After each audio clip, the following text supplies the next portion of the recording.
Fala pessoal, sou Canarinho na área, estamos aqui para mais um episódio hoje, dia 4 de agosto de 2025, um dia muito simbólico, um fim de semana cheio de alegria aí para nossa seleção feminina, campeã, né, JP? Fala, João, campeão Brasil aí, 9 taças Copa América, bom demais, seleção feminina representando. E aqui a gente vai poder falar dela e de um pouco mais também da seleção masculina e outras coisas que vem acontecendo no futebol brasileiro, né? Mas não tinha como começar diferente esse episódio, né? Com um pedaço muito importante aí para as meninas. Parabéns, um título mega importante, mostrando a hegemonia do nosso esporte aqui, tanto no masculino quanto no feminino, na areia e assim vai, né, JP? Futebol é com a gente, galera. Então, assim, não podemos esquecer disso nunca. Vambora, bora, vinheta.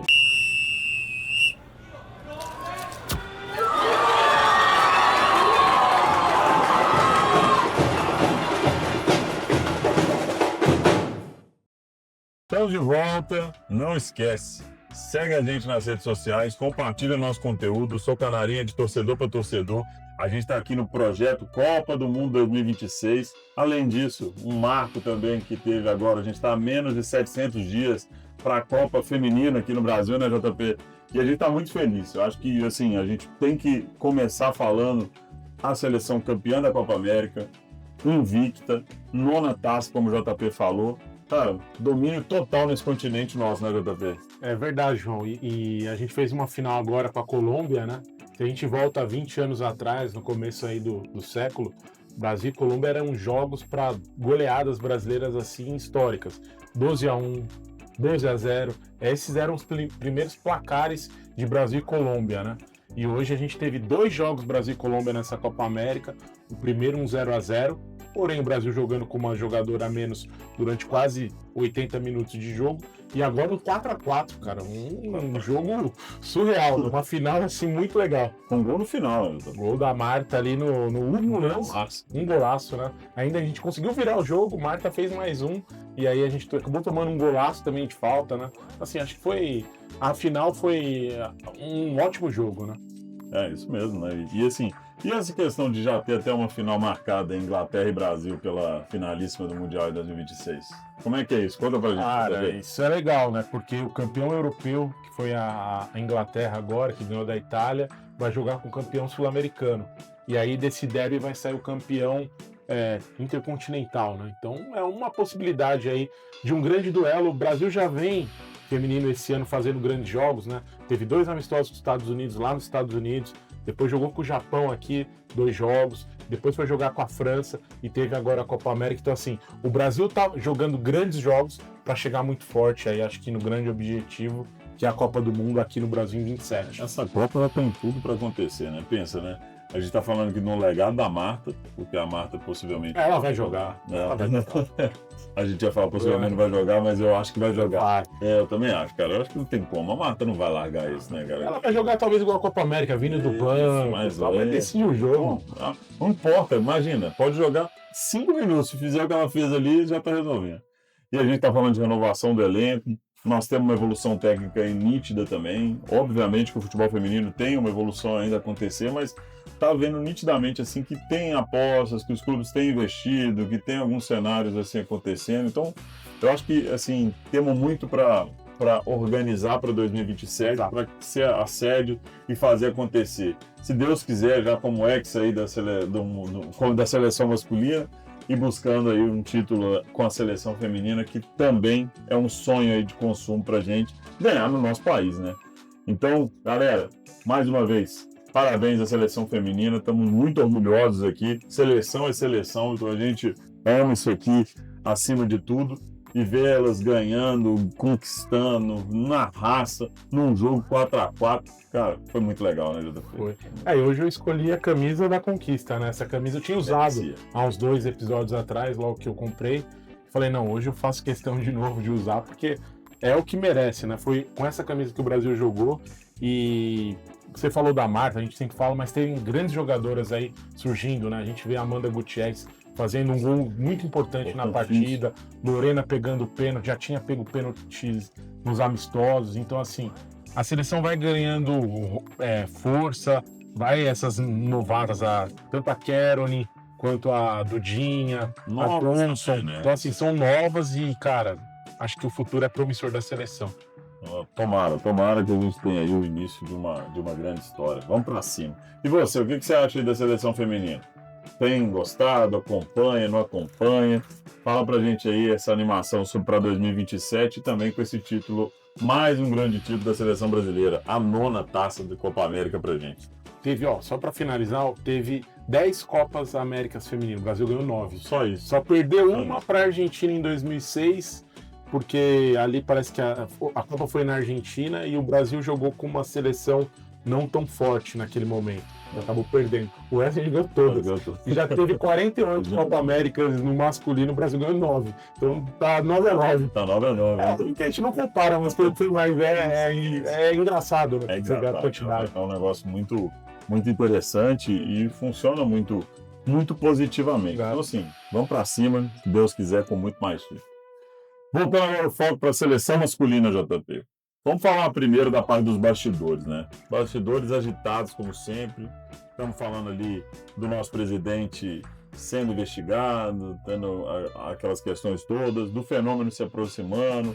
Mas o que você tem visto mais aí? Vamos começar pelos bastidores. O que você tem visto assim de interessante para compartilhar?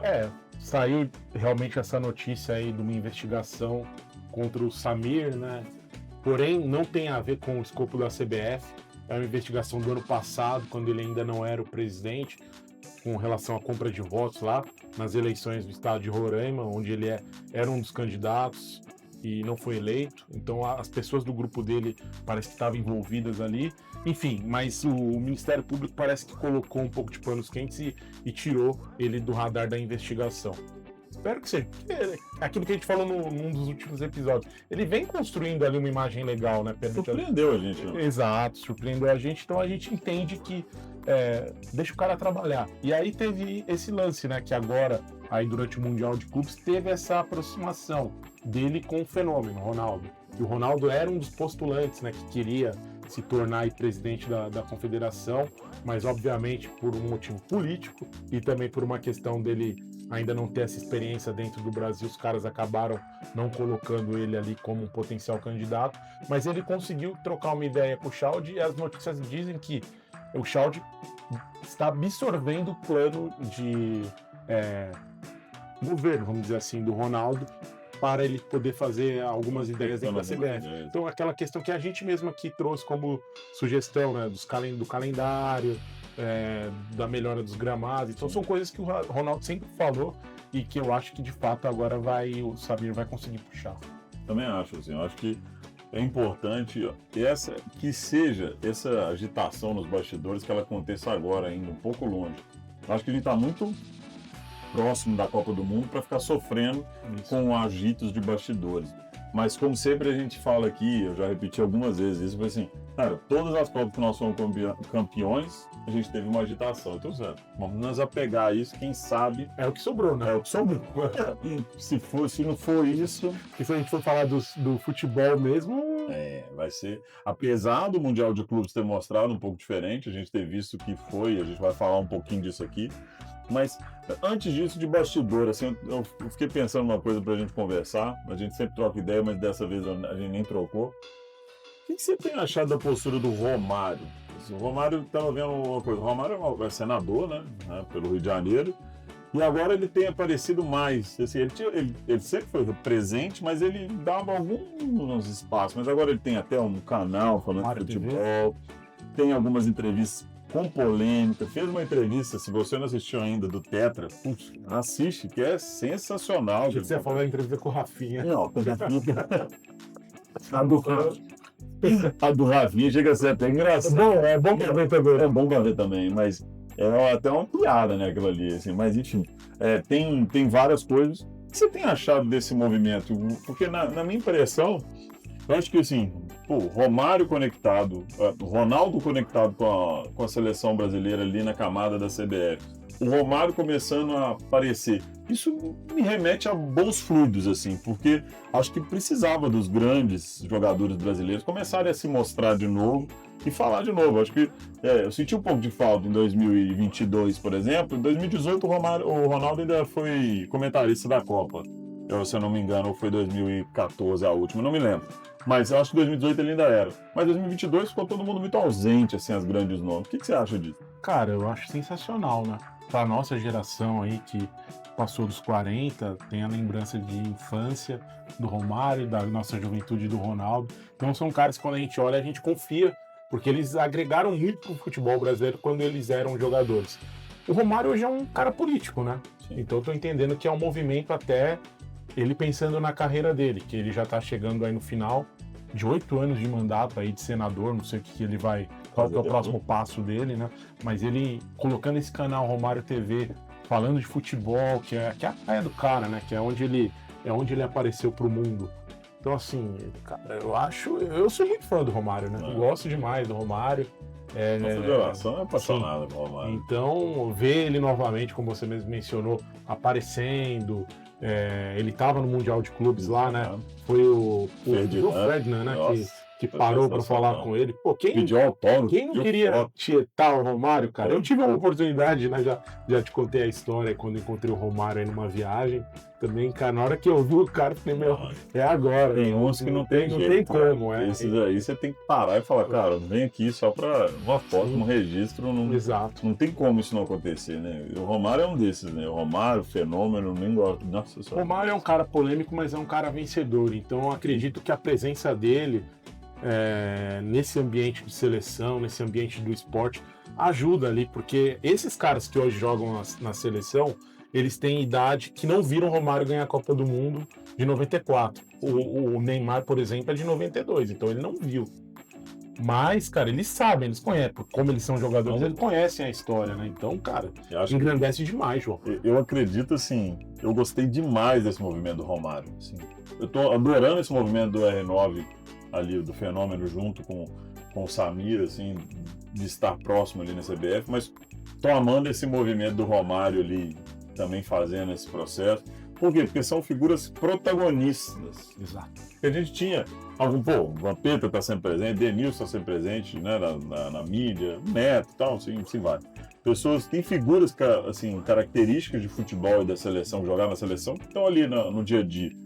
Mas os grandes nomes, não. O Ronaldinho Gaúcho, por exemplo, não é um cara que vai aparecer nunca. Ele apareceu na final da Copa, na abertura final da Copa de 2018, tocando o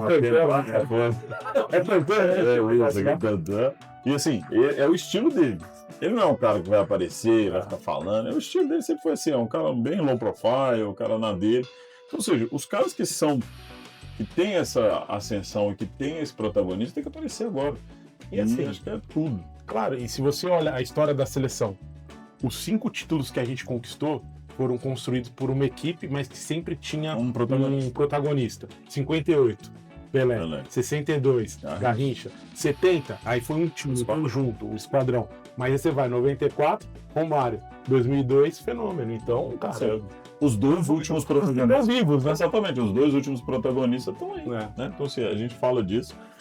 E assim, JP, até você falou da seleção de 70, a gente é apaixonado com a seleção de 70, né? E a Netflix soltou que vai fazer um documentário. Nossa, eu tô na expectativa. Eu procuro quando que vai, não tem nenhuma informação de quando, a gente tá aqui querendo. Mas tem muita gente boa, né, no processo, né? Você falando ali do Rodrigo Santoro, Bruno Mazeu, tem um elenco de peso ali. Vai ter filmagem aqui no México. Cara, eu tô curioso pra caramba ali, a saga do Tri, né? Vamos falar assim. Copa de 70, a saga do Tri. Cara, pelo que eu entendi, vai ser uma história fictícia, mas que vai ter esses personagens lá, o João Saldanha, o Parreira, o Zagallo, o Pelé, obviamente, os grandes jogadores, o Gerson, que foi o melhor jogador da Copa depois do Pelé, né? Então ele foi o melhor, porque o Pelé era o planeta. Então, assim, vai ser muito legal, cara. Eu tô curioso para ver também. E já faz parte do aquecimento para a Copa do ano que vem. Então, a gente tá em agosto, como você falou, né? Até junho do ano que vem. Então, nesses 10 meses, vai ter muita coisa aparecendo aí. A gente tá falando da Netflix, mas com certeza Amazon, Max, Não, deve ter. Vamos fazer alguma coisa também. Estão falando aí de um documentário das últimas Copas aí, que deve ser feito, não sei se deve ser uma coisa direta no YouTube, ou se vai ser a Prime Video, ou se vai ser o Casé TV. Isso que eu ia falar, o Casé também deve ter conteúdo aí pra avançar. Exatamente, alguma coisa vai vir, ainda mais que a Casé TV vai fazer todas as transmissões aí de jogos, teve polêmica envolvida, mas sempre... Ela pegou todas, as 104 jogos? Caramba, nem é novo ter isso, hein? Eles anunciaram na final da Copa do Mundial, né? Eles falaram disso e colocaram lá como um ponto, aí depois teve essa polêmica aí geral aí que rolou, mas eles estão, até então ninguém posicionou diferente, então, ou seja, creio que eles vão pra cima muito ali de... Fantástico. Não, fantástico.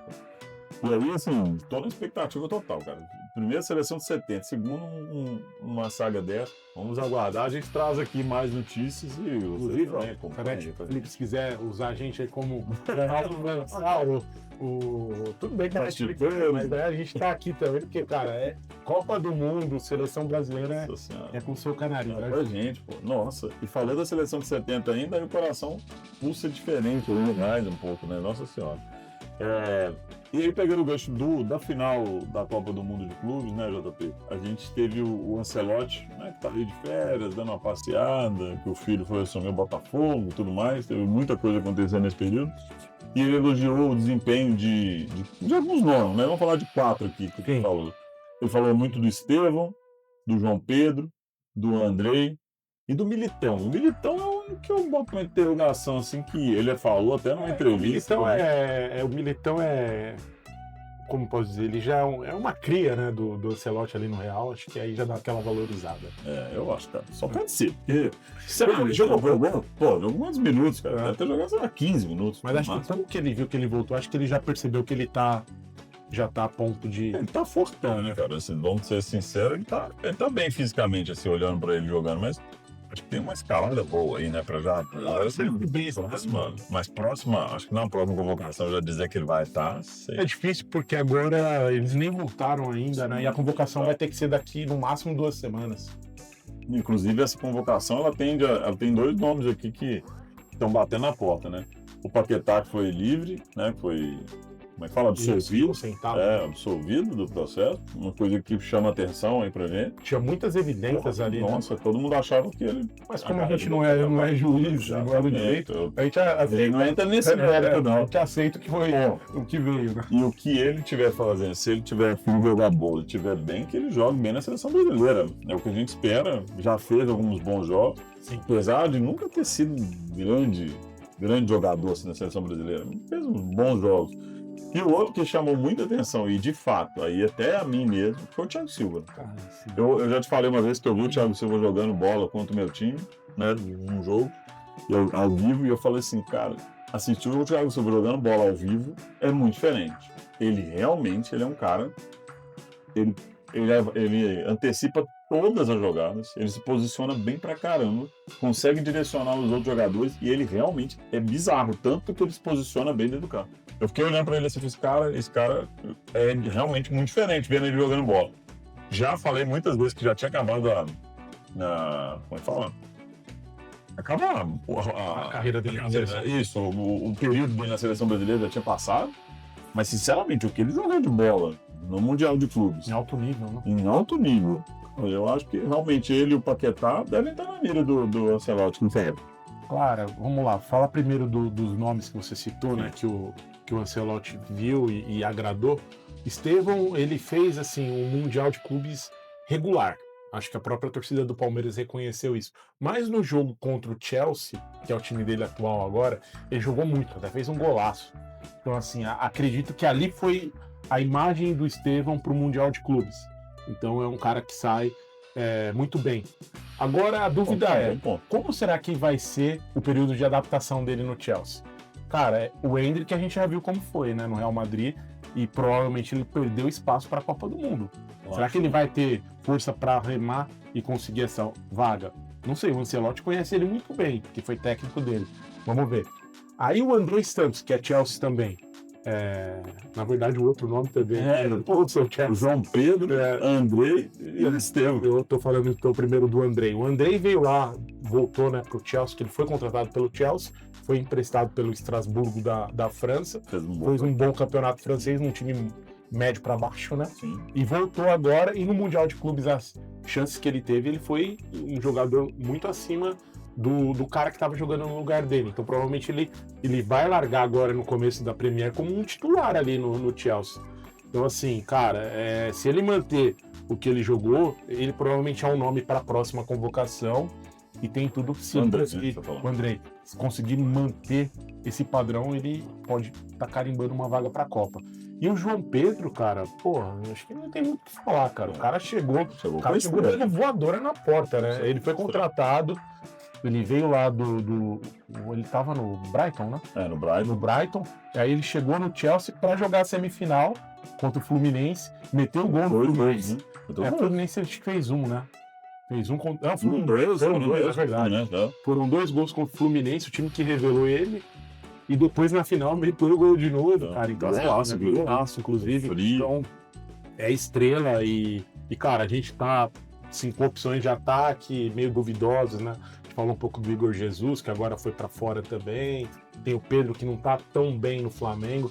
E aí talvez o João Pedro desponte aí como o 9. Tomara que seja um 9 que esteja faltando pra gente, né, cara? Porque a gente tá precisando de um 9, né? Sim. E o Pedro já teve uma oportunidade de Copa do Mundo, né? Sim. Então, ou seja, acho que, sei lá, dá. Não sei, vamos ver, vamos acompanhar. Tem vaga pros dois, não. Tipo, reserva, tem que ver o que vai acontecer.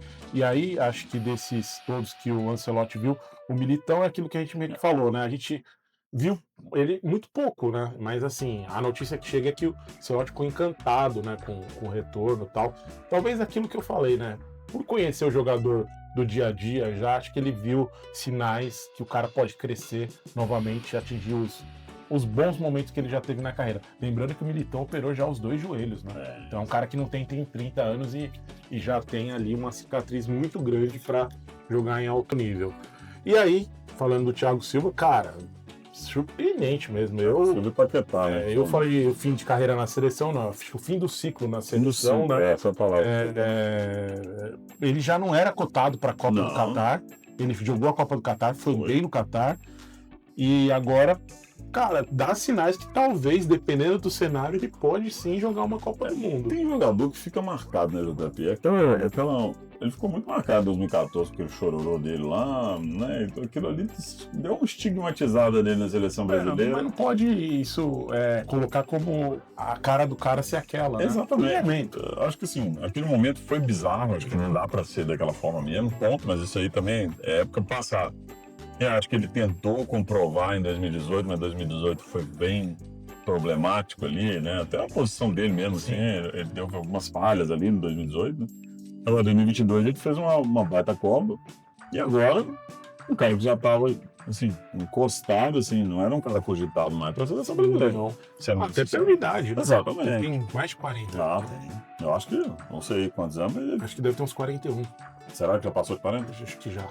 E se eu não estou enganado, o Thiago Silva ele foi reserva na Copa de 2010 também. Então ele teve 2010, 2014, 18 e 22. 4 Copas já. Se você confirmar a idade e ver se ele não jogou essas 4 Copas, porque o Thiago Silva, quando ele entrou como capitão na Copa de 2014, eu me lembro de alguma coisa que eles estavam trazendo já do legado dele, tanto da Vice-Libertadores de 2008 pelo Fluminense, como ele já ter sido parte do elenco da Copa de 2010. Então, assim... 40 anos. 40 anos, né? Literalmente, 40, assim, exatos. 40 anos. Ele dia 22 de setembro de 84. Ele vai ter 41 na Copa. Vai ter 41 na Copa.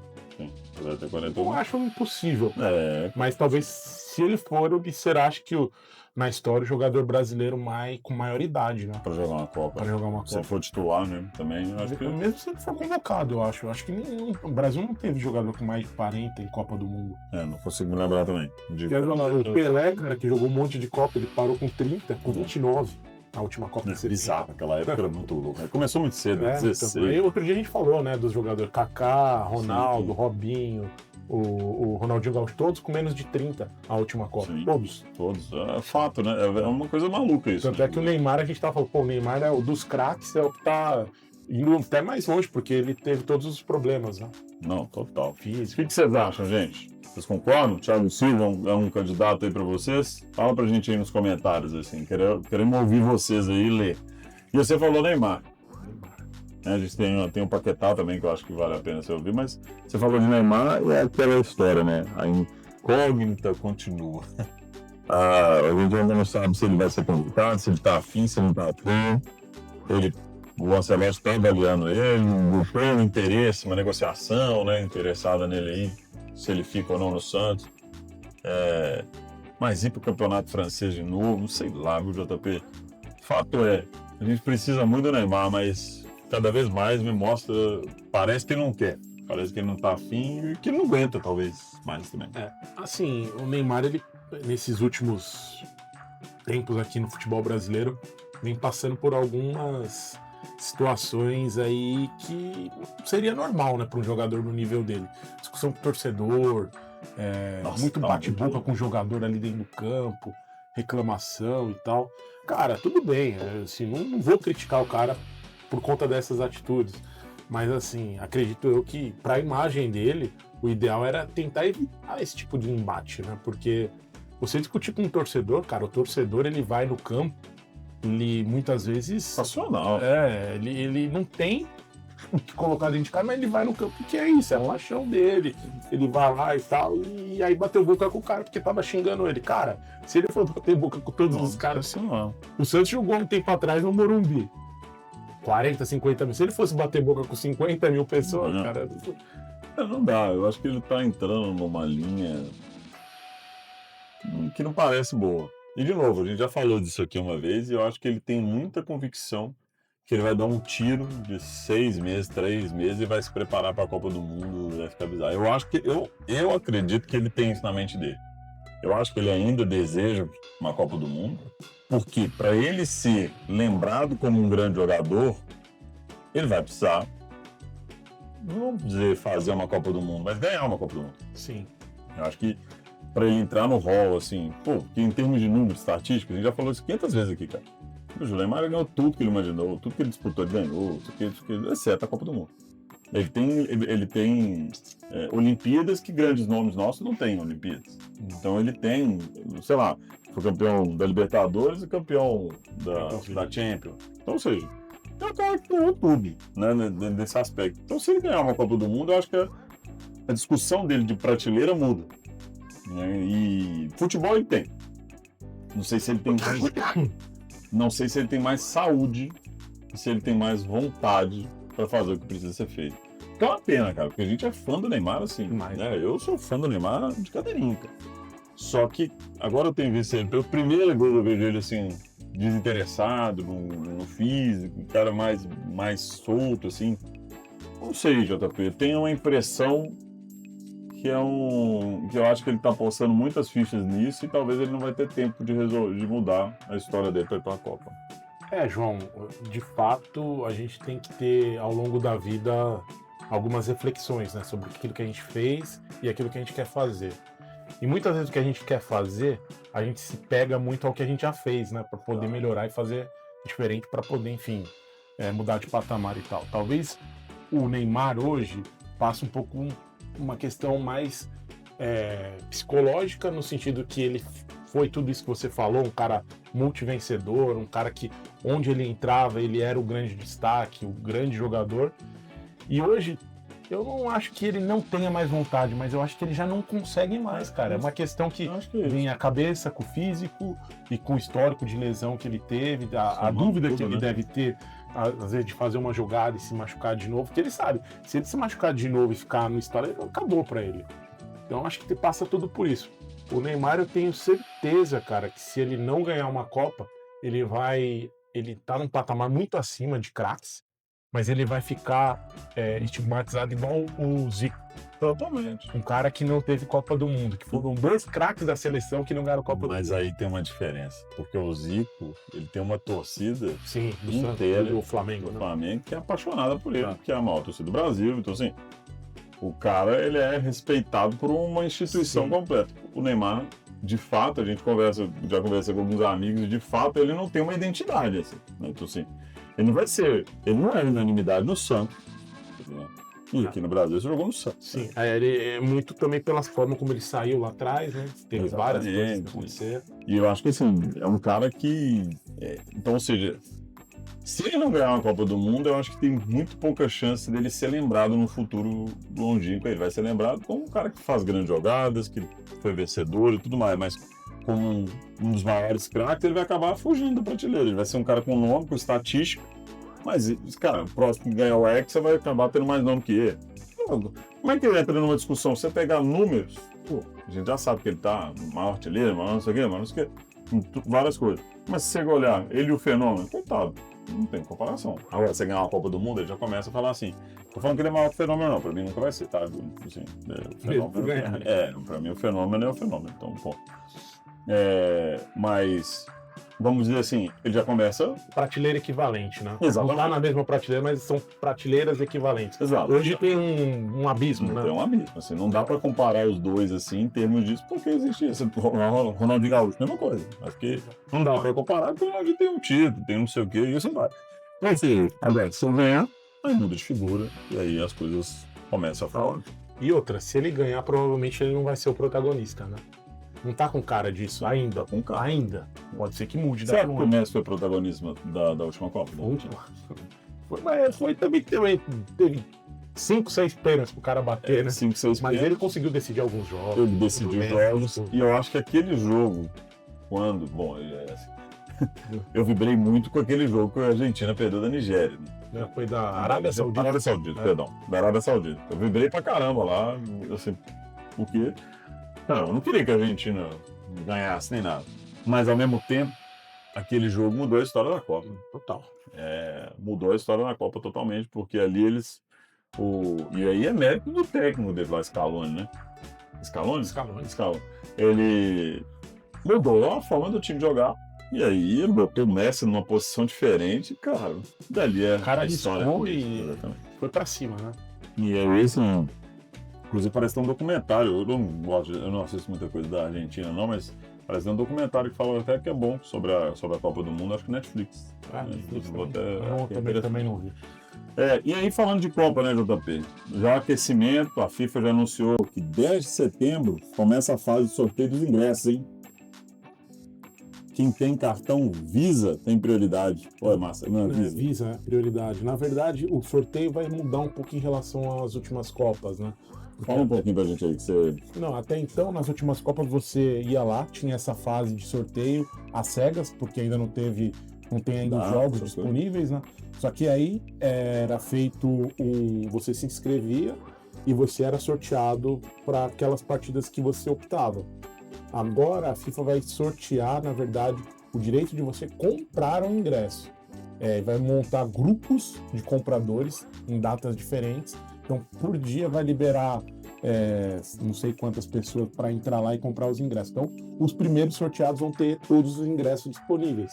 E aí, se você ficar para o final da fila, quando você entrar, vai ter menos ingressos, né? Então, essa é a grande diferença, porque foi assim nas Olimpíadas de Paris no ano passado. Então, eles estão mudando a forma de se comprar ingresso. Para todos os esportes ou para... No ano passado foi assim para a Olimpíada toda. Você comprava, então... não gosto não, então. É diferente. Se você tem que ter sorte. Pô, tem muita sorte. Se você não tiver sorte, por exemplo, ingresso de final, ingresso de semifinal, são ingressos que derretem muito rápido. Né? Todo mundo vai procurar eles, né? E outra, né? Você compra ali por um preço X. E aí você depois revende, a galera revende ingresso revende por um preço. E esse ano ainda não se sabe, ainda não está divulgado de fato se vai ser aquela venda pela Ticketmaster, na qual você compra e já põe para vender. Aí o cara coloca 10 vezes mais, enfim. Aquilo ali é um canibalismo. Aquilo ali é um canibalismo. E assim, mas isso já demonstra quanto... Pensa, 10 de setembro é um mês. Daqui a um mês. Então você aí que tá pensando na Copa e tal, fica por dentro aí, dá uma olhada lá no site da FIFA, em outros sites de esporte, como vai ser esse período de venda, porque você vai ter um período para se candidatar para ser sorteado depois, quando ela divulgar, e aí você vai poder fazer a compra. E se você não tiver um cartão Visa ainda dá tempo. Né? Você cadastra lá, coloca lá no site da Visa, no seu banco aí. Acho que todo mundo que tem um interesse. Sim, é porque o Visa é a preferência, então nesse momento o Visa vai ser o prioritário.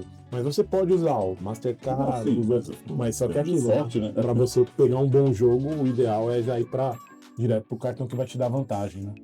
Bom, e o sorteio do grupo, JP, será dia 5 de dezembro em Las Vegas. E aí, lendo aqui, a gente já tem as datas FIFA de 2026 confirmadas, né? As janelas, né? Vamos falar assim. Sim. 23 a 31 de março, 1 a 9 de junho, 21 de setembro a 6 de outubro, aí já é depois da Copa. Depois do Hexa. Então, depois do Hexa. 9 a 17 de novembro. E a Copa vai lembrando, né, 11 de junho a 19 de julho, né? Um pouco mais longa do que as demais, pela quantidade de time, né, e tudo mais. Mas vamos lá, antes da Copa, 2 datas FIFA. 23 a 31 de março e 1 a 9 de junho. São emendadas, né? É uma única data, vamos falar assim, né? São 2 janelas, mas são 2 jogos ali. 2 jogos. A primeira são de março, é aquela expectativa para os jogos contra as seleções europeias de ponta, né? Então, muito provavelmente em março a gente pode ter esses jogos que a CBF está tentando organizar.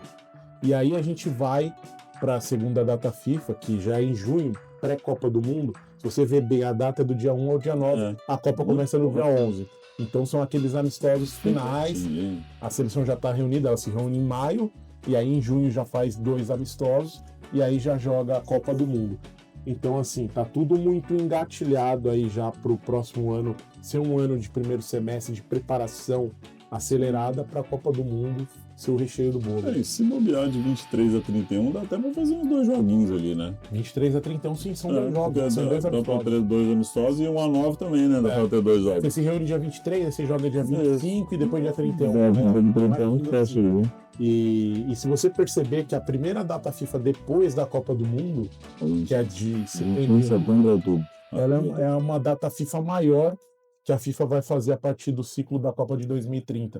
São 15 dias. Normalmente são 10, vai ser 15, porque ela vai tentar fazer 3 jogos nessa. Então, é uma mudança que está acontecendo aí a partir do ciclo Copa do Mundo 2030. Eu acho que agora a gente vai ouvir cada vez mais, né, JP, falar da Copa do Mundo, falar disso. Então, eu acho que essas 2 janelas, 23 a 31 e 1 a 9 de 23 a 31 de março e 1 a 9 de junho, vão ser coisas que a gente vai falar mais e que vocês vão ouvir mais. Isso no ano que vem, né? Sem contar as datas desse ano. Ainda tem as datas. Tem 3 datas FIFA. Tem 3 datas FIFA desse ano. Tem o encerramento das eliminatórias, né? Também. Então, ainda Chile e Bolívia. E depois a gente tem os amistosos. Possivelmente o Brasil vai participar em outubro de uma Copa chamada Kirin Cup, que vai ser no Japão, que vai estar lá o Brasil, a Coreia do Sul, o Paraguai e o Japão. E aí o Brasil vai jogar contra os 2 asiáticos, né? Primeiro com o Japão e depois com a Coreia do Sul. E o Paraguai é a mesma coisa, né? Só que inverte. E aí, em novembro, a gente faria a última data FIFA do ano, muito provavelmente com 2 amistosos com equipes africanas. Essa é a ideia da CBF. Eu acho que a gente depende muito aí de quem vai ficar fora da Copa do Mundo. O Ancelotti já falou isso, né? Depende de quem vai ficar fora da Copa do Mundo na Europa, porque ele quer buscar essas seleções aí para bater nos jogos. Tomara que ele consiga isso, porque eu acho que bater nos jogos com seleções europeias vai ser bem interessante aí antes da Copa do Mundo. Gostou disso? Vai querer comprar ingresso? Fala pra gente aí se você tá animado para isso, porque a gente tá animado pra caramba. E assim, em 2026, os estádios vão ter cobertura e sede diferente da Copa do Clube, né, JP? Eu acho que foi um bom teste, eles viram lá. Principalmente aquelas questões das climáticas e tudo mais, assim, né? Acho que isso já deu uma mexida pro ano que vem. O Mundial de Clubes de agora, ele foi feito em alguns estádios que não vão ser aproveitados na Copa do Mundo. Por exemplo, em Los Angeles, os jogos foram lá em Pasadena, no Rose Bowl, e agora na Copa ele vai ser no SoFi Stadium em Glenwood, que é onde o Brasil jogou, inclusive, no ano passado contra a Costa Rica, que é um estádio muito moderno, é o estádio mais caro da história. Ele é coberto, climatizado, e diferentemente do Rose Bowl, que é aberto, onde foi inclusive a final de 94, e o Botafogo jogou agora com o Paris Saint-Germain, não vai sofrer com o calor, né? Então você vai estar jogando num estádio diferente, e como não teve também no Mundial de Clubes, o Texas ficou de fora, então Dallas e Houston são duas cidades sedes, inclusive com jogos até quartas de final e semifinal, eles são estádios cobertos e climatizados, né? Então você vai pegar... Parece que ele vai tirar a Carolina, que teve muito problema climático. Charlotte, né? Charlotte vai tirar, e mais um, você Charlotte mais um, né? Tem alguns lá que não vão. Que não vão, principalmente por conta do clima lá, né? Exato. Então, eu acho que por isso que é bom ter um campeonato de clubes assim como teve, que foi um sucesso assim nesse sentido. E eu acho que agora vai tudo se movimentando, 2030 na Espanha ali, né? Toda aquela... O Santiago Bernabéu sendo o palco para a final, né? Tem tudo isso. Copa de 2030, né? Então, assim, para a Copa de 2030, acho que nada mais simbólico do que a final sendo Santiago, né? Acho que 95% aí já de chance disso ser concretizado. E, por outro lado, Málaga, que seria uma das sedes, já desistiu. Né? Porque é aquilo, né? Você tem que... A cidade, quando ela entra no encargo da FIFA, se candidata, ela tem muitas coisas que ela precisa cumprir para poder organizar os jogos, né?